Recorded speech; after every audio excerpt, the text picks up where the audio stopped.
সবাই ভালো থাকুন, সুস্থ থাকুন, এই আশাই করছি। আজ আমি আপনাদের সামনে নিয়ে এসেছি খাসির মাংসের রান্না। কীভাবে করে খুব অল্প সময়ের মধ্যে খাসির মাংস রান্না করা যায় এবং খুব ভালো হয় খেতে, চলুন সেটাই আপনাদেরকে দেখাচ্ছি। আজ আমি রান্না করেছি মাটন, যা আমার মেয়ে খুব ভালোবাসে, এবং কিভাবে রান্না করেছি খুব অল্প সময়ের মধ্যে, চলুন সেটা আপনাদেরকে দেখাচ্ছি। সাথে থাকুন। লাগছে টমেটো, আলু, পেঁয়াজ, একটা গোটা রসুন দিয়েছি, কয়েকটা ছোটো ছোটো রসুন দিয়েছি, জিরে বাটা, লঙ্কা বাটা, আদা রসুন এবং পেঁয়াজের পেস্ট, আর হাফ কিলোর মতো খাসির মাংস, আর লবণ, হলুদ, গরম মশলা, এগুলো তো কমন ব্যাপার, এগুলো তো দিতেই হবে। ঠিক আছে, চলো তাহলে খুব তাড়াতাড়ির মধ্যে কীভাবে করি সেটা তোমাদের কাছে শেয়ার করে দিচ্ছি। তোমরা সাথে থাকো, তুমি দেখতে থাকো আমি কীভাবে রান্না করছি। ঠিক আছে, যেহেতু সময় কম, তাড়াতাড়ির মধ্যে করতে হবে, তাই আমি একটু প্রেশারে এগুলোকে সেদ্ধ করে নেবো, মাংসগুলোকে। তার জন্য একটু সামান্য লবণ আর একটু গোটা গরম মশলা দিয়ে এগুলোকে একটু সেদ্ধ করে নিচ্ছি। মাংসটা সেদ্ধ হতে হতে এদিকে আমি কড়াই দিয়ে তেল দিয়ে দিলাম। যতক্ষণ মাংসটা সেদ্ধ হচ্ছে ততক্ষণ আমি একটু আলুগুলো ভেজে নেব। তেল গরম হয়ে গেছে, এখন আমি আলুগুলো ছেড়ে দিচ্ছি।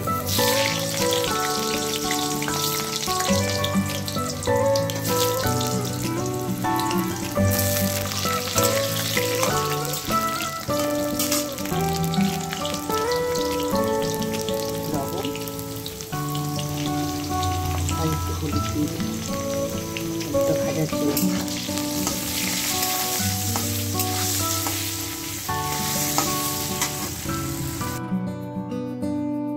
আলুগুলো ভাজা হয়ে গেছে, এখন আমি এগুলোকে তুলে ফেলব।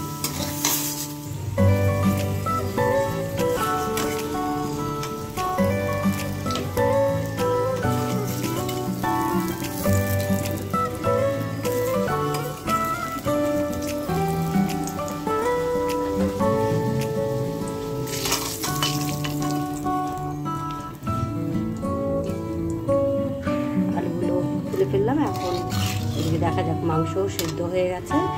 এখন মাংসটাকে আমি জল ঝরিয়ে নিচ্ছি। এই দেখুন মাংসগুলো সেদ্ধ হয়ে গেছে, এগুলোকে এখন আমি একটু জল ঝরিয়ে তারপর বাকি যা করার করছি। আলু ভাজার তেলগুলোতেই আবার একটু তেল দিয়ে দিলাম।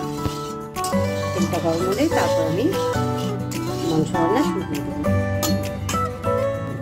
তেল গরম হয়ে গেছে, এখন আমি এই টমেটো, পেঁয়াজ আর এই গোটা রসুনটা এখানে দিয়ে দিচ্ছি।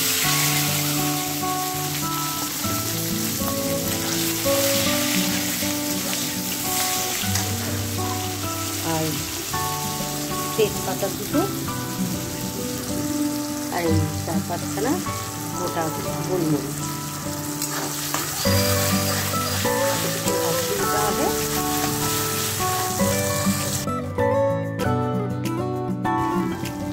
লাল লাল হয়ে গেছে ভাজাগুলো। এখন আমি এর মধ্যে আদা রসুন আর পেঁয়াজ বাটা, লঙ্কা বাটা,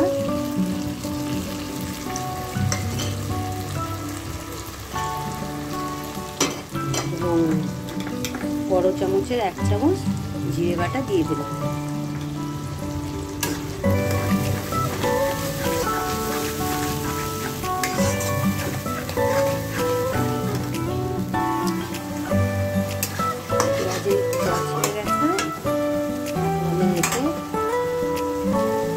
স্বাদ মতো লবণ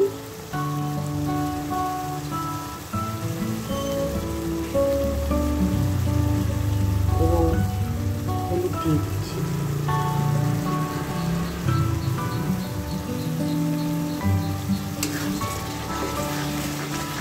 আর আমার একটু তো ঝাল ভালো লাগে, বাচ্চাদের জন্য ঝালটা একটু কম দিতে হয়, তাই দুটো কাঁচা লঙ্কা দিয়ে দিলাম। হালকা তেল ছাড়তে শুরু করেছে, এখন আমি মাংস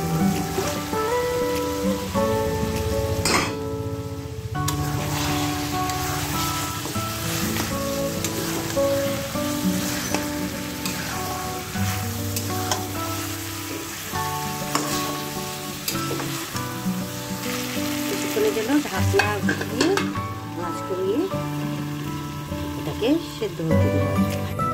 10 মিনিট পর আবার ফিরে আসলাম।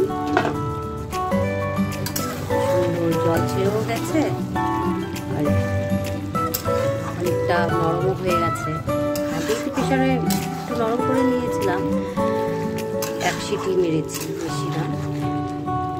আর এখন আবার একটু কষাচ্ছি। এখন আমি এর মধ্যে আলুগুলো দিই, তাহলে আলুগুলো আবার পরে সেদ্ধ হবে না।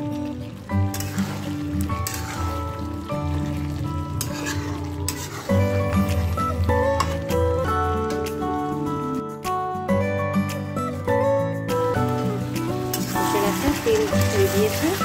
এখন আমি সেদ্ধ করা যে মাংস সেদ্ধ করা জলটা ছিল সেটা আমি দিয়ে দিচ্ছি।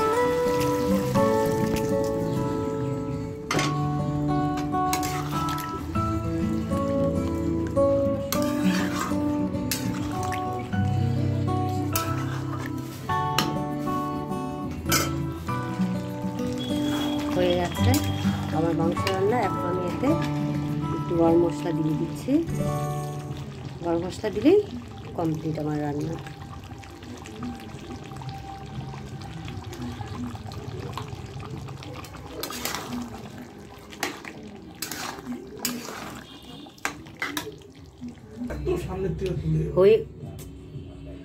হয়ে গেল আমার রান্না। এই যে দেখুন কেমন হয়েছে, একটু কমেন্ট করে জানাবেন।